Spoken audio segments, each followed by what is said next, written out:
میرے رسول پاک علیہ السلام کے غلاموں نے ایک پیغام دیا ہے ہمیں، اس پیغام کو یاد رکھنا۔ حضرت سعد بن ربیع رضی اللہ تعالیٰ عنہ کو احد کے میدان میں اتنے زخم لگے کہ اٹھا نہیں جاتا تھا۔ نبی پاک صلی اللہ علیہ وسلم نے فرمایا جاؤ کو میرے سعد بن ربیع کا پتہ کرو وہ کہاں ہے۔ صحابہ آئے تو فرماتے ہیں جب ہم ان کے پاس پہنچے تو ان کی روح پرواز کر رہی تھی۔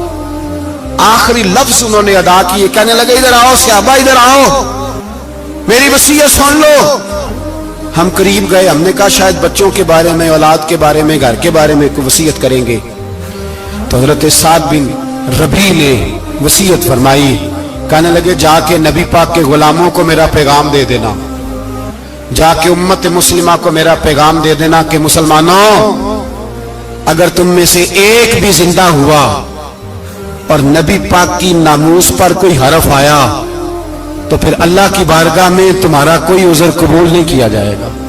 یہ میدان احد میں سر سے لے کر پاؤں تک زخم لگے ہوئے ایک صحابی کا پیغام ہے امت مسلمہ کے نام۔ حضرت سعد بن ربیع رضی اللہ تعالیٰ عنہ فرمانے لگے میں مرتے وقت مسلمانوں کو پیغام دے کے جا رہا ہوں کہ اگر حضور کی عزت پر، ناموس پر، نبی پاک صلی اللہ علیہ وسلم کی ذات پر ذرا سا بھی حرف آیا اور مسلمان زندہ ہوئے اور پھر اگر وہ سمجھیں کہ ہمیں اللہ کی بارگاہ سے معافی مل جائے گی تو یاد رکھنا رب ہر بات معاف کرے گا، اس بات میں تمہیں اللہ معافی،